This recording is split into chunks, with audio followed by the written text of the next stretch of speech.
Bismillahirrahmanirrahim. Assalamualaikum warahmatullahi wabarakatuh. Alhamdulillahilladzi ahyana ba'dama amatana wa ilaihin nusyur. Asyhadu an la ilaha illallah wa asyhadu anna Muhammadan abduhu wa rasuluh la nabiyya ba'da. Bismillahilladzi la yadurru ma'asmihi syai'un fil ardi wala fis sama' wa huwas samiul alim. A'udzu billahi as-sami'il alim minasy syaithanir rajim. Hadirin jamaah subuh rahimakumullah. Alhamdulillah, kita bersyukur kepada Allah Subhanahu wa taala. Kita telah melaksanakan suatu kewajiban besar, suatu amal yang tidak bisa dilakukan oleh siapapun kecuali manusia. Inilah yang disebut dengan ibadah salat. Jadi ibadah salat ini adalah ibadah inti. Tidak ada makhluk di dunia ini yang bisa melaksanakannya kecuali manusia. Alhamdulillah kita telah melakukannya. Dan ini kalau kita ikuti tuntunan Nabi, dan ini harus selalu diulang-ulangi agar memotivasi kita bahwa siapa yang sholat isya berjamaah sama pahalanya kalau dia sholat tahajud seperdua malam. Dan siapa yang sholat subuh berjamaah maka pahalanya adalah seperti kalau dia sholat tahajud sepanjang malam. Alhamdulillah, ibu dan bapak jamaah subuh rahimakumullah. Saya ingin hanya menggelitik sederhana saja. Pernahkah ibu dan bapak atau hadirin masuk ke kampus UIN jalan-jalan di waktu pagi, melihat keindahan taman-taman yang begitu tertata rapi, gedung-gedung yang begitu tertata bagus? Atau pernahkah bapak dan ibu jalan-jalan ke Bali, melihat panorama alam yang demikian hebat? Atau pernahkah kita menginjakkan kaki ke Malaysia, melihat yang namanya Menara Kembali yang dibangun demikian bagus? Bahkan seandainya dan mudah-mudahan bapak-bapak punya kesempatan diberikan oleh Allah rezeki untuk mengunjungi Mekah dengan umrah atau haji, bapak akan melihat gimana pemandangan Mekah sekarang dan Madinah. Atau mungkin bapak yang pernah suka melancong jalan-jalan melihat Taj Mahal, karena saya pernah menyaksikan sekitar beberapa tahun yang lalu suatu lambang cinta yang demikian hebat, yaitu suatu bangunan Taj Mahal ini sebenarnya bukan masjid, tapi ini adalah kuburan, tapi luar biasa indahnya. Dibangun sedemikian rupa seorang raja untuk membuktikan rasa cintanya kepada istrinya yang meninggal dunia. Jadi dengan motivasi cinta inilah orang bisa berbuat dengan sungguh-sungguh. Hadirin yang mulia, saya ingin mengantarkan kepada kita untuk memperhatikan ayat yang dibaca tadi oleh Pak Imam. Inna fi khalqis samawati wal ard wa ikhtilafil laili wan nahar la ayatin liulil albab. Sesungguhnya penciptaan langit dan bumi, pergantian siang dan malam itu adalah bukti kehebatan Allah Subhanahu wa taala. Hadirin yang mulia, jangan dikira bahwa pergantian siang dan malam ini biasa saja. Ini adalah lambang cinta Allah, kasih sayang Allah kepada manusia. Seandainya siang tidak berganti dengan malam, atau malam tidak berganti dengan siang, maka habislah kehidupan manusia. Dan alam ini tidak terasa nikmat seandainya siang seterusnya ataupun malam seterusnya. Tapi dengan bergantinya siang dan malam, alangkah indahnya menikmati hidup ini. Hadirin sidang jamaah subuh rahimakumullah. Mari kita lihat secara sederhana. Mungkin Bapak dan Ibu merasakan agak panas di siang hari. Karena memang pergantian waktu ini, perbedaan antara bulan-bulan Qamaria dengan bulan Syamsiah, itu kalau bulan yang berdasarkan peredaran matahari itu tetap tidak banyak perubahan. Kemudian bulan yang berdasarkan peredaran bulan, karena dua penanggalan dalam dunia yang kita kenal. Satu penanggalan yang berdasarkan peredaran matahari, satu penanggalan yang berdasarkan bulan. Penanggalan yang berdasarkan peredaran matahari inilah yang disebut dengan Syamsiah, yang kita kenal dengan Januari, Februari, Maret, April. Ini adalah penanggalan yang didasarkan dengan peredaran matahari, dan pergantiannya itu adalah di tengah malam jam 24.00 di situ berganti. Kemudian penanggalan yang berdasarkan peredaran bulan itu pergantiannya di waktu maghrib. Jadi ketika masuk waktu maghrib itu berganti hari.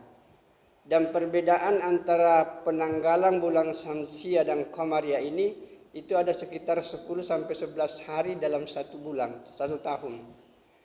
Jadi yang namanya puasa ini, itu orang akan merasakan berbagai macam iklim. Kadang-kadang iklimnya panas, kadang-kadang kita puasa waktu dingin, kadang-kadang waktu sederhana. Karena ini peredarannya berubah-ubah, beda dengan peredaran matahari. Jadi sekarang kita ini puasa di waktu yang sangat panas. Pernah kita puasa di waktu yang sangat dingin. Untuk apa ini semua? Ini semua adalah untuk menguji kita apakah di berbagai macam kondisi kita mau taat kepada Allah Subhanahu wa taala. Hadirin yang mulia, kalau salat ini, itu ibadah salat ini itu berdasarkan peredaran matahari. Penentuan waktu-waktu salat itu berdasarkan peredaran matahari. Tapi puasa, haji itu berdasarkan perasaan bulan. Karena bulan itu mulai dari Muharram, Safar, Rabiul Awal, Rabiul Akhir, Jumadil Awal, Jumadil Akhir sampai kepada Zulhijjah. Jadi hadirin yang mulia, inilah yang Allah menginginkan kepada kita. Penciptaan langit dan bumi ini adalah tanda kehebatan Allah Subhanahu wa taala. Saya tadi kembali ketika Anda masuk ke UIN, lihat taman yang indah, apa yang Anda terbayang itu? Ketika Anda pergi ke Borobudur, apa yang terbayang di situ? Dan ketika Anda pergi ke Taj Mahal misalnya, apa yang terbayang di situ? Dan ketika Anda melihat panorama alam semesta ini, taruhlah bapak-bapak yang tinggal di kampung, sekali-sekali masuk ke Sopeng, pergi ke Bone, pergi ke Bulukumba, suatu saat Anda akan melihat pemandangan yang indah. Apakah Anda menikmati pemandangan itu, tidak berpikir apa di balik pemandangan ini? Hadirin yang mulia, maka inilah yang ditekankan ini ayat, bahwa ketika Anda terkagum-kagum melihat alam raya ini, Anda harus yakin di balik alam raya ini ada pencipta yang luar biasa. Ada sesuatu kekuatan dahsyat yang mengatur alam ini. Dan itulah yang disebut dengan kausa prima. Inilah yang disebut dengan penentu segala-galanya. Inilah yang kita katakan Allah Subhanahu wa taala. Maka hadirin yang mulia, coba kita bayangkan begitu sayangnya Allah kepada manusia. Tadi peredaran matahari, penciptaan langit dan bumi, pergantian siang dan malam. Kira-kira ibu-ibu dan bapak-bapak, seandainya tidak usah 1 bulan, apalagi 1 tahun. 1 minggu saja ini hari tidak berganti, semuanya siang, saya yakin habis makhluk hidup ini. Bapak bisa bayangkan kalau sekarang ini masa musim panas, kita rasa, ada nggak yang bisa berdiri di bawah terik matahari ketika matahari pas di atas kepala kita? Begitu panasnya itu. Dan kalau panas itu bertambah, taruhlah misalnya panas itu 30 derajat Celcius, kalau itu tambah 12 jam menjadi 60 derajat Celcius. Ditambah lagi 12 jam menjadi 90 derajat Celcius. Kalau satu hari saja bertambah lagi 1 derajat 90 derajat menjadi 120 derajat. Kira-kira kalau alam ini panasnya 120 derajat masih bisa kita hidup? Saya yakin semua manusia akan meninggalkan dunia yang fana ini. Hadirin yang mulia, begitu sayangnya Allah kepada manusia. Ketika puncak panas ini datang, Allah mendatangkan malam untuk mendinginkan ini matahari siang ini, kepanasan ini, agar dingin kondisi lingkungan di mana kita hidup sehingga kita bisa tidur dengan enak. Hadirin yang mulia, demikian juga ketika waktu dingin misalnya, saya pernah di India, itu berada di 4 derajat Celcius. Luar biasa dinginnya, Pak. Bapak bisa rasakan kalau AC 16 derajat Celcius itu, penci 16, bisa nggak tidur normal. Luar biasa dinginnya itu. Saya pernah berada dalam situasi 4 derajat Celcius. Itu bisa dikatakan hampir 7 lapis pakaian masih terasa dingin.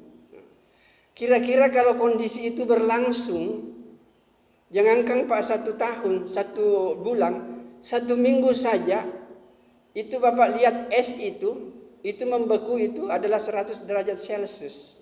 Bahkan di bawah 0 itu. Kalau itu bertambah lagi, maka luar biasa dinginnya. Kita kayak akan seperti di kutub, es membeku. Karena wilayah kutub itu nggak ada matahari. Sehingga apa yang terjadi bapak-bapak, pembekuan luar biasa. Nah seandainya dingin ini bertambah, 1 hari saja bertambah dingin ini, maka semua kehidupan ini akan membeku.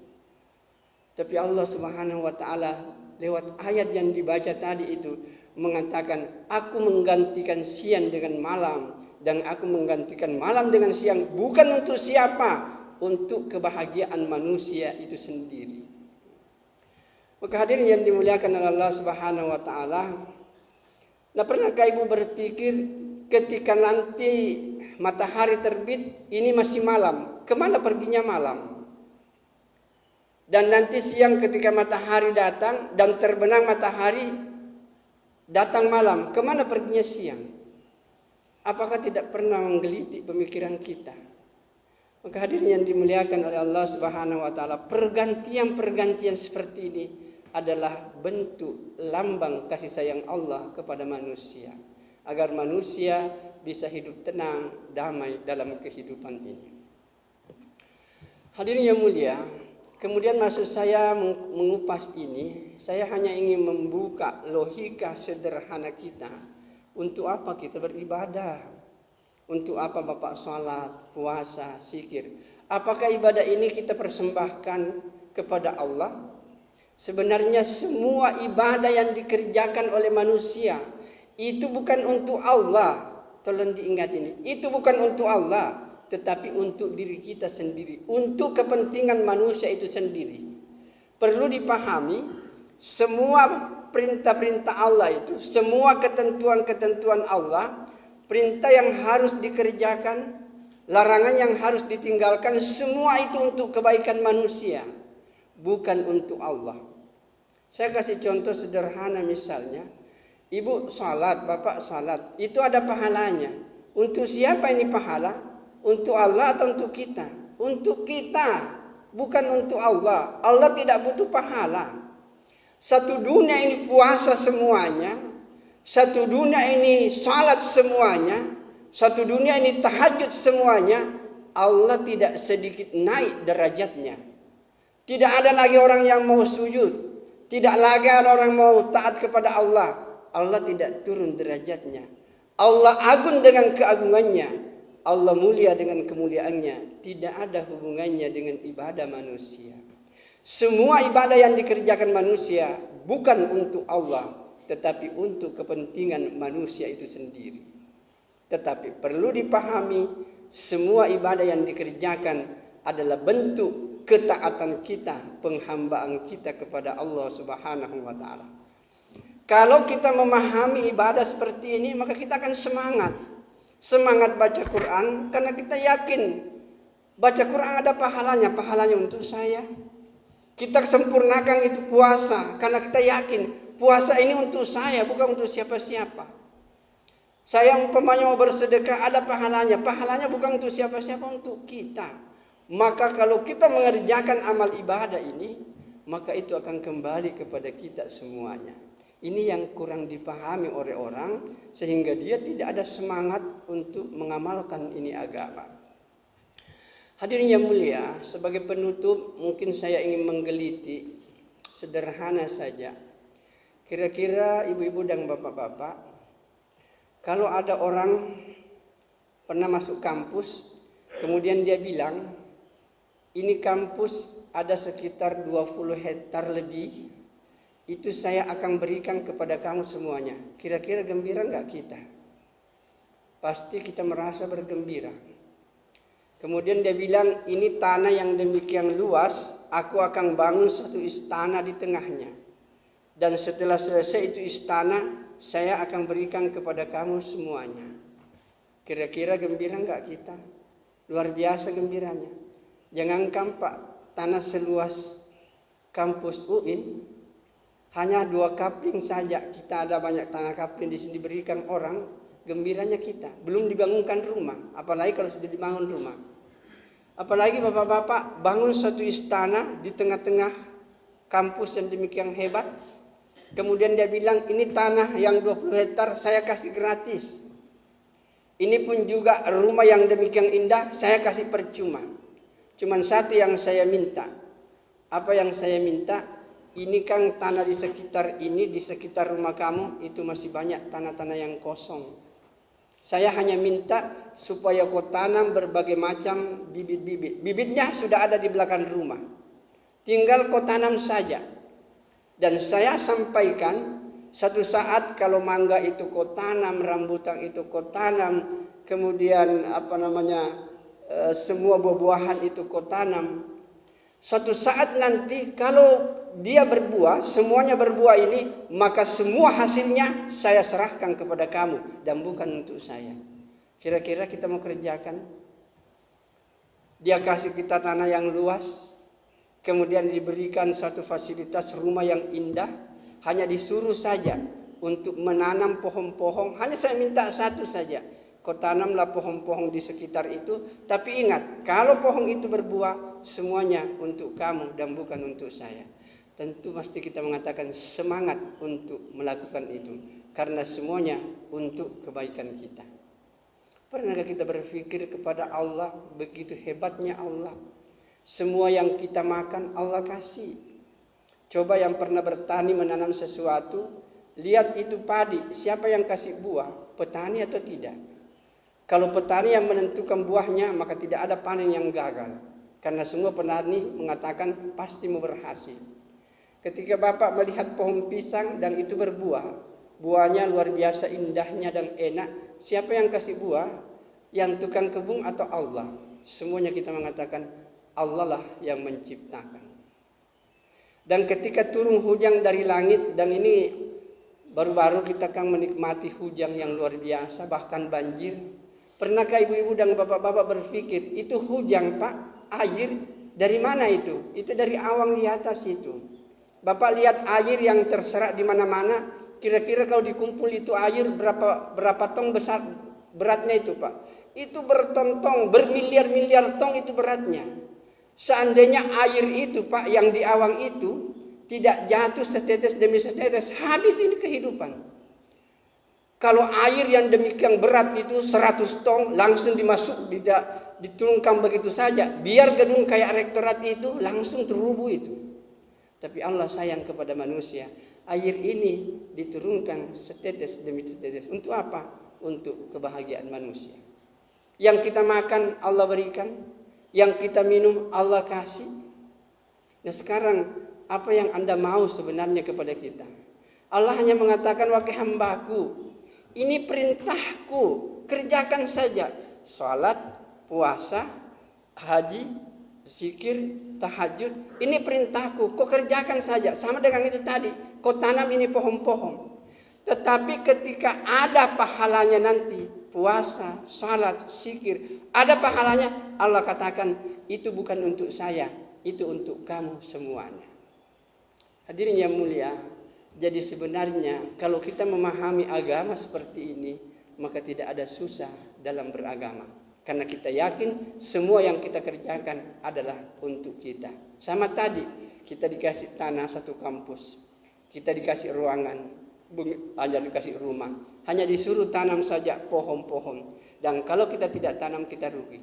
Dan kalau kita tanam, beliau katakan, semua yang kau tanam, kalau itu berbuah, semua untuk diri kamu.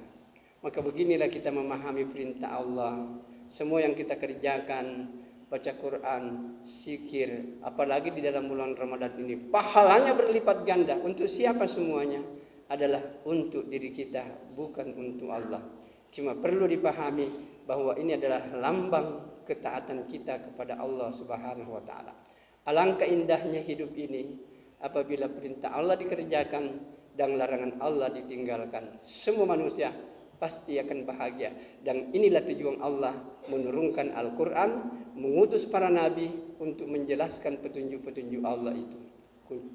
Kunci sederhana, ikuti perintah Allah, ikuti petunjuk nabi, yakin dan percaya di dunia bahagia dan di akhirat akan berada di tempat yang penuh dengan kebahagiaan, yaitu di surganya Allah Subhanahu wa taala. Semoga kita semua insya Allah di akhirat dikumpulkan di surga Firdaus Jannatun Na'im. Saya pikir inilah kajian sederhana kita pada subuh hari ini. Semangat untuk ibadah Ramadan, tingkatkan amal-amal ibadah kita, jangan terjebak dengan godaan-godaan syaitan. Kita tutup dengan doa kepada majlis. Subhanakallahumma wa bihamdik, asyhadu an la ilaha illa anta, astaghfiruka wa atubu ilaik. Wassalamualaikum warahmatullahi wabarakatuh.